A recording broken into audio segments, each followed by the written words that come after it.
Hello दोस्तों, कैसे हो? आपका स्वागत है त्रिपाण स्टडी सेंटर में। आज जो हम करने जा रहे हैं कक्षा 12th का एनआईएस बोर्ड का जो है चैप्टर 16। ये चैप्टर 16 जो है काफ़ी मानने में इम्पोर्टेंट है, जिसमें आज हम करेंगे इंडियन फिजिकल फीचर, यानी भारत के जो है देखा जाए तो भौतिक स्वरूप क्या है, इसके विषय में हम विस्तार पूर्वक चर्चा करेंगे। ये टॉपिक जो होगा कई मानने में हर एक क्लास के बच्चों के लिए इम्पोर्टेंट रहेगा, चाहे वो सीबीएसई में पढ़ते हों, चाहे एनआईएस बोर्ड के बच्चे हों, यूपी बिहार के बोर्ड के बच्चे, उनके लिए भी ये काफ़ी फ़ायदेमंद रहेगा। साथ में जो बच्चे कंपटीशन की तैयारी कर रहे हैं उनके लिए भी विस्तार पूर्वक इसमें जो है काफ़ी कुछ है, तो ये चैप्टर उनके लिए काफ़ी महत्वपूर्ण होने वाला है। लेकिन आपको पता है कि चैप्टर स्टार्ट करने से पहले एक बात जो मैं हमेशा कहता हूँ, जिसको आपको सोचना भी चाहिए, विचार भी करना चाहिए और अमल भी करना चाहिए, वो ये है कि जब भी वीडियो देखिए पूरा देखिए, क्योंकि अधूरा जानकारी सदैव खतरनाक होता है। साथ में एक इम्पोर्टेंट बात ये भी रहता है, अगर आप पहली बार वीडियो देख रहे हो तो लाइक शेयर सब्सक्राइब करना मत भूलना, क्योंकि दोस्तों लाइक कीजिएगा तो बनाने वाले का मनोबल बढ़ता है, सब्सक्राइब कीजिएगा तो इससे ये होता है कि जब भी मैं कोई वीडियो डालूंगा उसका नोटिफिकेशन आपको समय रहते मिल जाएगा। और देखिए शेयर का मतलब ये होता है कि आपके थ्रू ना जाने किन बच्चों को हेल्प मिल जाए, ये आप भी नहीं जानोगे, इसलिए जो है आप शेयर जरूर करो, ठीक है। व्हाट्सएप स्टेटस पे भी लगाओ। दोस्तों एनआईएस सेंटर जो है कई मानने में बहुत से बच्चों के लिए हेल्पफुल है, चाहे वो 8th क्लास हो, 9th 10th 11th 12th हो, चाहे वो एनआईएस बोर्ड के बच्चे हों, ठीक है, चाहे बीए एमए के बच्चे हो, सभी क्लासों के लिए कुछ ना कुछ जो है त्रिपाण सेंटर में उपलब्ध है। तो इसलिए आपके लिए ज़रूरी है कि आप सब्सक्राइब करके इसको चैनल को जो है सेव कर लो, नहीं तो बाद में अगर रिसर्च करोगे तो शायद आपको ये चैनल प्राप्त ना हो। तो इसलिए सोचना नहीं, विचार नहीं करना है, सब्सक्राइब करके जो है अपने पास सेव करना है। दोस्तों ये तो बात था आपके लिए, लेकिन आप देखते हैं हमारा आज टॉपिक क्या है। The next topic is important here, the great northern plan. There is important the great northern plan here. This plan extends from to the west to the east, between to Himalaya in the north and Great Indian Plateau in the south. The plan extends from to the arid and semi-arid area of Rajasthan in the west to be Brahmaputra Valley in the east. They are important here, Rajasthan in the west and Brahmaputra Valley in the east. The area of this plan is the more than 7 lakh square kilometer. This area of this plan is more than 7 lakh square kilometer. 7 lakh square kilometer is important here, and this plan is very fertile and a very sizable part of the Indian population live in the innumerable village and several big cities in this region. There is an important part here. Rajasthan is the best to be Brahmaputra Valley in the east, and the area of this plan is a more than 7 lakh square kilometer, and this plan is a very fertile and a very sizable part of the Indian population live in the is a numerable village and several big city in this region. This plan is made up of the soil brought down and deposited by their river flowing from to the Himalaya in the north and the Great Indian Plateau in the south. The river has been to the depositing their sediment in the plan over million of years, and therefore aluminiums in the plan in quite a few hundred meter deep. In a sum of the part of the depth of the sediment is such as 2000 to the 3000 meter. There is stability important here, and this plan is almost dead flat. You know that there is important here. This plan is almost dead flat. Its average height is a 200 meter above the mean sea level. This is important here. 200 meter above the means of sea level here, and due to the very gently slope to about the sea. The river in this plan flow very is lazy and it is a time was slowly. This is important point here. Where is lazy and there is a slightly there is an important.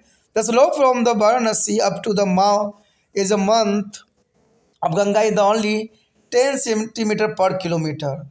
This is important here. The slope from Varanasi up to month of Ganga is only 10 centimeter per kilometer. The land around the Ambala is a bit more elevated, and however it is act as a water divided between the two major river basin here. The first, the Satluj, in the west and Ganga is the east. The basin is important here. Satluj in the west and Ganga is the east. River lining of state what of this water divided flow into the Bay of Bengal, while those west of its flow into the Arabian Sea. The important here, the river lining the starboard of this water divided flow into the Bay of Bengal, will those west of its flow into the Arabian Sea. The relatively is a higher part of the plan is called Bhangar. The relative higher part of plan is called Bhangar, and this area is a neighbor to the cover with the flood water of river. There is an important here. This area is a neighbor cover with the flood water of the river. Contrasted here, this is a comparatively lower area is called Khadar. The lower area is called to the Khadar, and this area is flooded by stream almost every year. Khadar is are known as the bit in a Punjab. Important point here, the relative higher part of the plant is called to the Bhangar, and this area is a neighbor to cover with the flood water is the river. There is important, and here Khagar is the contrary of this is a comparative lower area is called Khadar. The lower area is called to the Khadar, and this is a flooded stream almost every year. The important point here, and Khadar is the area is a known as a belt is a Punjab. There is the strip of land about 10 to 50 kilometer. There is important. There is the strip of land about 10 to 50 kilometer broad along their outer slope of the Sivalik in a Punjab, Haryana and Uttar Pradesh. There is important here. The 10 to 50 kilometer bordered along to the outer slope of the Sivalik in the Punjab, Haryana and Uttar Pradesh. And this region is known as the Bhabar. Bhabar there is called here. And this stream is a Bhabar. Bhabar is made of the grapes as a coarse sand. The smaller streams disappear under growth in the Bhabar region during the summer season, and there are water surface again after crossing to the Bhabar, and this water is accumulated in the strip of the plan about 15 to 30 kilometer wide and extended to the south of Bhadabar. An accumulation of this water make the land marshes, and the marshes is the land is called to the Terai, and many part of the Terai is has been to reclaimed for the agriculture purpose. That is important here. The part of Terai is has been to the reclaimed for the agriculture purpose. The great northern plains can be divided into four parts. This is important here. The great northern plan can be divided into four parts: base plan, northern central plan, eastern plan, and Brahmaputra plan. There is a four part is most important, and here explain here. The first here, western plan. Western plan here, this region is include the Rajasthan desert and Bhagar regions. Line to west of Aravallis range is important here. The desert is a partly is rocky and partly is a sandy. The rocky and sandy. In this ascent period, the peninsula is streams Saraswati and Dvatis is a flowing through the region. There is important here Saraswati and there is Dvati is flow through this region, and this region include to the fertile area of the Bikaner, and rivers Luni flow through. This is a Bengal region and fall into the runners of the Katancha. There famous saltwater lake of Sambar is situated in this part of the plan. There is an important part here. And northern central plan is also important. This plan extends over to the Punjab, Haryana and Uttar Pradesh. The part of this plan is extending into Punjab and Haryana has been to the formed by the aluminum through by the river Satluj, Vyas, Ravi. There is an important here. River of here Satluj and Vyas and Ravi, and this is a very fertile area is here, and this part of this plan is a lining of Uttar Pradesh is made up of the deposit laid down by the river like Ganga, Yamuna, is a Ram, Ganga and Gomatri, Ghagra and Gandak. there is the most important river flow in the Uttar Pradesh: Ganga, Yamuna, Ramganga, Gangotri, Ghagra, and Gandak. This part of land is highly fertile and has been to cattle Indian civilization in culture. There is the most important area here. And the next year, Eastern Plain. The eastern plain is the most important here. This part of the Great Plain covers the middle and the lower Ganga valleys, lying in the state of Bihar and West Bengal. Okay, there is important here. This part of the Great Plain is to cover the middle and the lower Ganga valley, lying in the state of Bihar and West Bengal. Ganga flow through the middle of this plain is Bihar, and Ghagra is Koshi and Gandak joined to Ganga from the north and will Sun joined to the south. There is important here. The Ghagra, Koshi and Gandak joined to Ganga from to the northern while the Sun joined for the south. On the entering of West Bengal, the plain is abandoned further extending from the foothill of the Himalayas up to the Bay of Bengal. And this southern part of the plain is the delta region. This southern part of plain is the delta region. Ganga is divided into the several distributaries in the delta region. Hooghly is the best example of distributary of Ganga. Hooghly is there a best example of distribution of Ganga here, and this part of plain is needed very fertility and more raining here. This is important. The fertility area are more rainy. The next here, Brahmaputra plan. Brahmaputra is the most important here.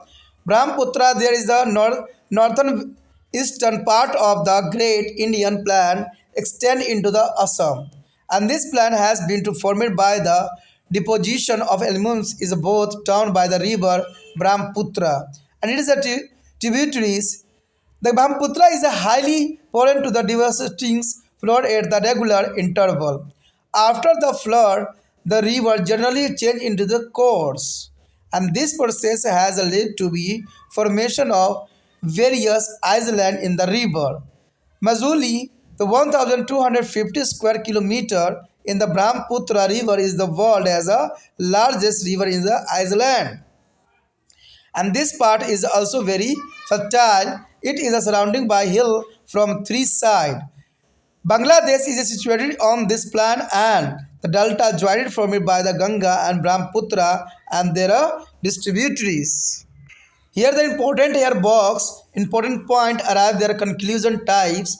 The Great Northern Plain has been to formed by aluminum deposit and both their rivers flowing from two Himalayas and Great Indian plateaus. And the plain is a dead flat with the almost negligible slope. The plain is of the two types of Bhangar and Khadar. There is an important here. The Great Northern Plain can be divided into four parts: West Plain, North Central Plain, Eastern Plain and Brahmaputra Plain. There is an important here. हमारे समक्ष जो आया है अत्यंत महत्वपूर्ण यहाँ पर point उत्तरी विशाल मैदान। देखिए उत्तरी विशाल मैदान की अगर हम बात करें तो काफ़ी महत्वपूर्ण रखता है एग्जाम व्यू से उत्तरी विशाल मैदान। ठीक है, ये कई जगहों पर इंपॉर्टेंट रखता है, तो ये तो रहेगा, अगर आपके सिलेबस में है तो इंपॉर्टेंट तो रहेगा ही रहेगा, तो इसको ज़रूर जो है एग्ज़ाम के लिए तैयार करना आपका दायित्व रहता है कि उत्तरी विशाल मैदान क्या है। देखिए उत्तरी विशाल मैदान की अगर हम बात करें तो यह मैदान हिमालय के दक्षिण में तथा भारतीय विशाल पठार के उत्तर पश्चिम से पूर्व तक ये विस्तृत है। यानी इसकी देखा जाए तो काफ़ी ये जो है फैला हुआ है। यह मैदान हिमालय के दक्षिण में तथा भारतीय विशाल पठार के उत्तर पश्चिम से पूर्व तक जो है विस्तृत है। यह मैदान पश्चिम में राजस्थान के शुष्क और अर्धशुष्क भागों से भी लेकर पूर्व में ब्रह्मपुत्र नदी घाटी तक फैला हुआ है। यानी काफ़ी महत्वपूर्ण बात आता है कि यह मैदान पश्चिम में राजस्थान के शुष्क और अशुष्क भागों से लेकर पूर्व से ब्रह्मपुत्र नदी तक घाटी तक ये फैला हुआ है और इस मैदान का क्षेत्रफल 7 लाख वर्ग किलोमीटर से भी अधिक है। यानी इस मैदान का क्षेत्रफल देखा जाए तो 7 लाख वर्ग किलोमीटर से भी अधिक फैला हुआ है और यह मैदान बहुत ही उपजाऊ है। ठीक है, ये उपजाऊ के रूप में देखा जाए तो यह मैदान काफ़ी उपजाऊ है और कहते हैं देश की कुल जनसंख्या का बहुत बड़ा भाग इसी मैदान के जो है असंख्य गांव और अनेक बड़े नगर में रहते हैं। तो ये काफ़ी इम्पोर्टेंट बात है उत्तरी मैदान के विषय में यहाँ पर बताया गया है कि देश की कुल जनसंख्या का बहुत बड़ा भाग इसी मैदान के अल्पसंख्यक भागों और अनेक बड़े नगरों में यहाँ पर रहते हैं।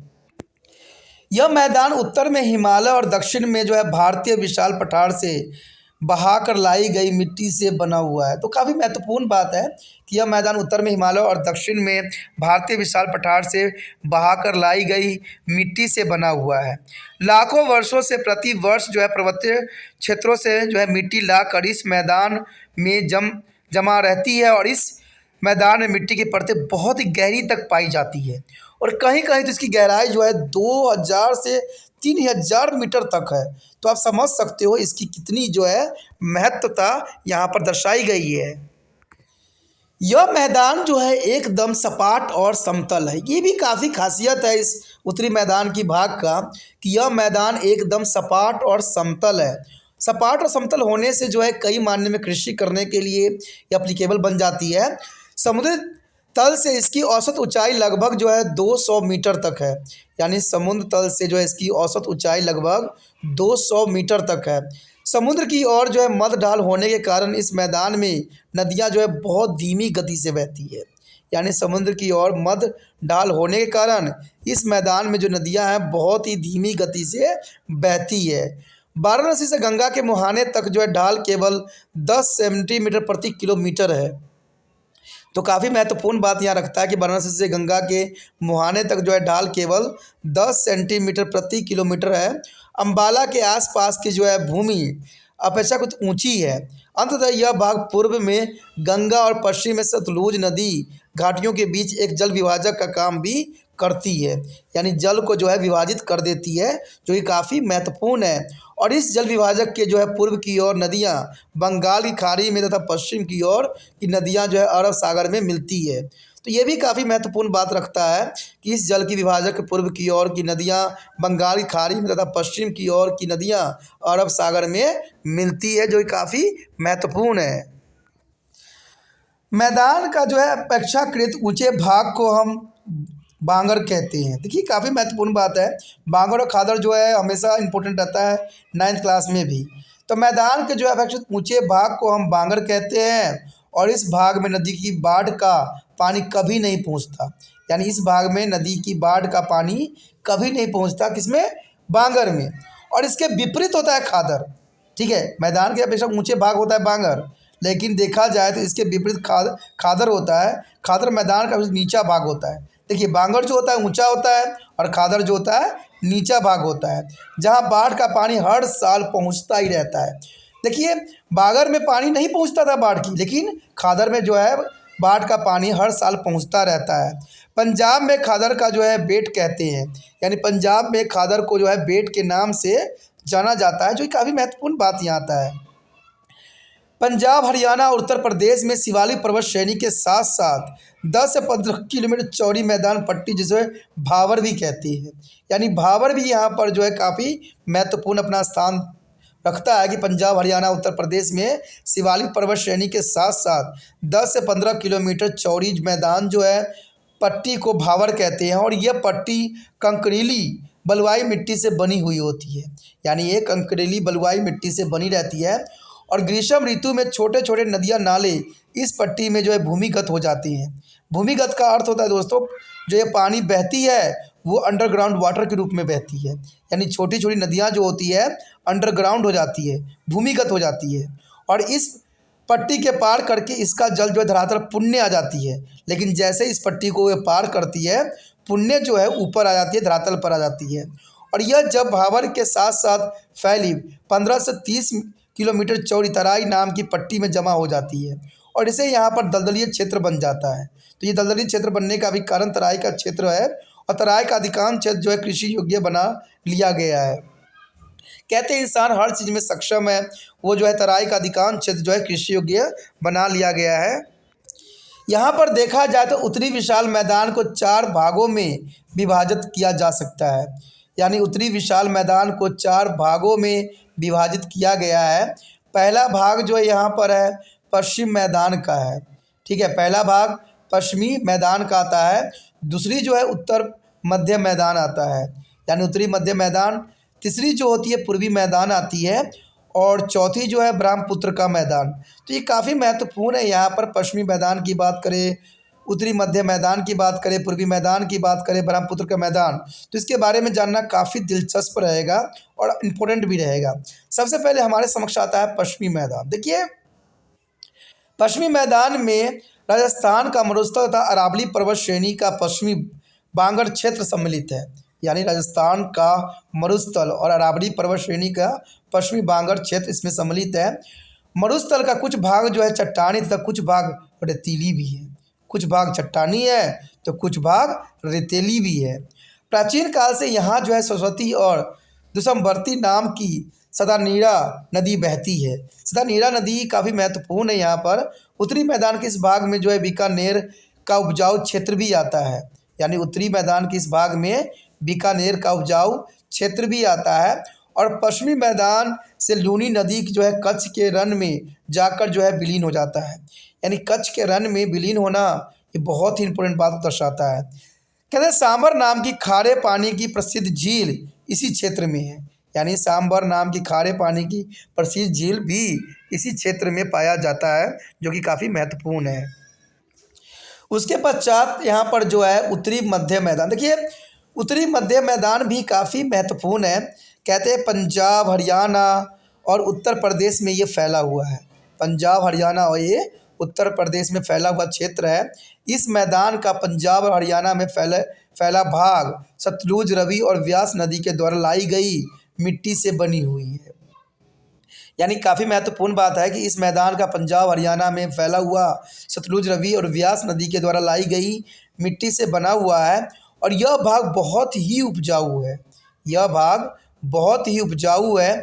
और इस मैदान का उत्तर प्रदेश में फैला भाग गंगा, यमुना, रामगंगा, गोमती, घाघरा, गंडक नदियों के द्वारा बहाकर लाई गई मिट्टी से बना हुआ है। अब देखिए, काफ़ी महत्वपूर्ण बात आती है कि अगर इन नदियों से बहाकर लाई गई मिट्टी अगर इस क्षेत्र में पड़ती है तो जनरल सी बात है ये मिट्टी जो होगी काफ़ी उपजाऊ हो जाएगी। क्योंकि बाढ़ में जो मिट्टियाँ बह के आती है, चाहे नदियों द्वारा लेके आती है, वो काफ़ी जो होती है इम्पोर्टेंट मिट्टी होती है। तो ये काफ़ी इम्पोर्टेंट बात है कि इस मैदान में उत्तर प्रदेश फैले भाग जो है गंगा हो, यमुना हो, रामगंगा हो, गोमती हो, घाघरा हो, गंडक हो, नदियों के द्वारा बहा कर लाई गई मिट्टी से बना हुआ है। मैदान का यह भाग बहुत ही काफ़ी उपजाऊ है। अब देखिए, मैंने कहा ना, जो नदियों से लाई गई मिट्टी होती है वो जनरल सी बात है काफ़ी उपजाऊ होती है। और भारतीय सभ्यता संस्कृति का पालन भी यहीं पे रहा है। कहते हैं जब उपजाऊ मिट्टी रहेगा तो सभ्यता का जो है यहाँ विकास होना स्वाभाविक बना देता है। उसके पश्चात है पूर्वी मैदान। देखिए, पूर्वी मैदान भी काफ़ी महत्वपूर्ण है।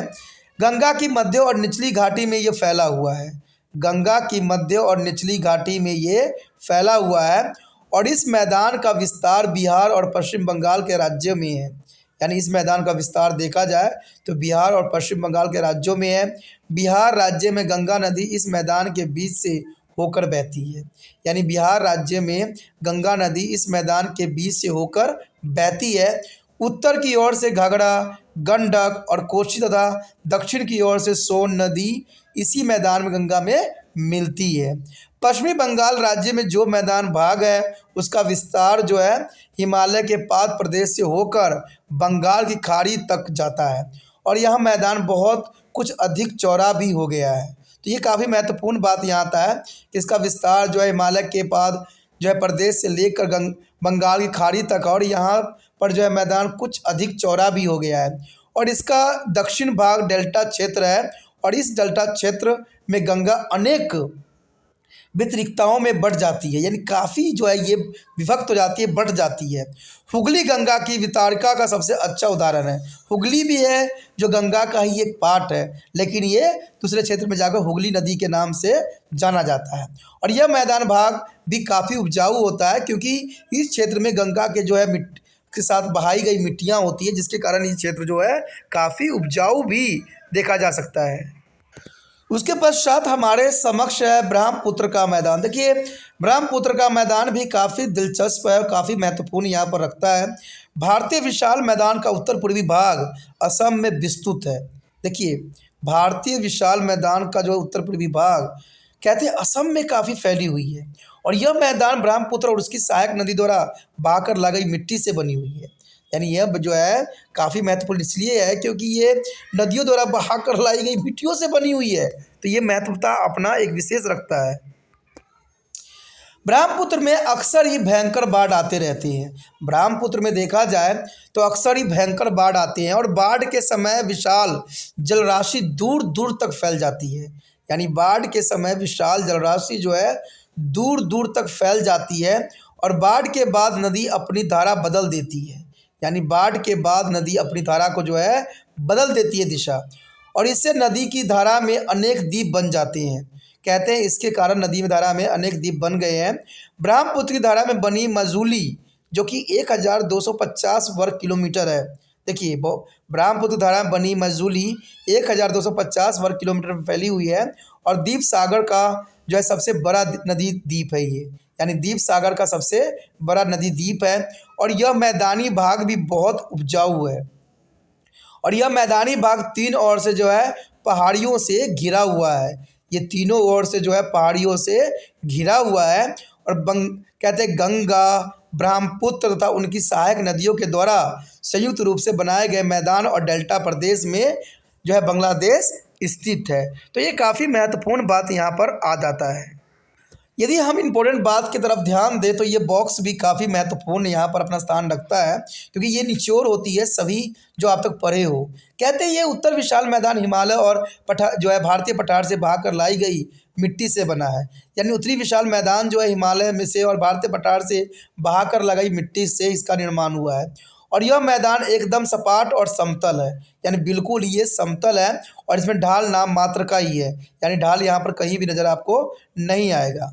मैदान दो प्रकार के हैं, या तो वो बागर है या खादर है। देखिए बागर के बारे में आपको पता ही होगा, ये बहुत ही जो है इम्पोर्टेंट रहता है और खादर भी इम्पोर्टेंट रखता है। कहते हैं उत्तरी विशाल मैदान 4 भाग में विभक्त कर दिया गया है। उत्तरी विशाल मैदान को 4 भागों में हमने बांटा है, पश्चिमी मैदान, उत्तरी मध्य मैदान, पूर्वी मैदान और ब्रह्मपुत्र का मैदान। तो ये काफ़ी महत्वपूर्ण यहाँ पर पॉइंट था जिसको आपको अपनी कॉपी पे नोट करना चाहिए, जिससे आप काफ़ी हद तक समझ सकते हो यहाँ पर एग्ज़ाम के टाइम। ठीक है दोस्तों, ये काफ़ी महत्वपूर्ण टॉपिक था, बहुत कुछ हमने इसमें जाना, समझा, सोचा। ठीक है, अगर आपको अच्छा लगा तो जितना हो सके इस वीडियो को शेयर कीजिए अपने दोस्तों के साथ, और इसके लिए आपको कुछ भी नहीं करना है, लिंक को जो है यूट्यूब से कॉपी करना है और व्हाट्सअप स्टेटस पे लगा देना है। जो आपके कांटेक्ट में होंगे वो देखेंगे, अगर उनको ये पसंद आता है, उनके बच्चों को अगर के लिए अच्छा है, ठीक है, इम्पोर्टेंट है, तो अपने बच्चों को भी दिखाएंगे। नहीं होगा, अच्छा लगता है, बेकार है, गलत है तो नहीं दिखाएंगे। लेकिन आपने अपना कर्तव्य पूरा किया, मैंने अपना कर्तव्य पूरा कर दिया।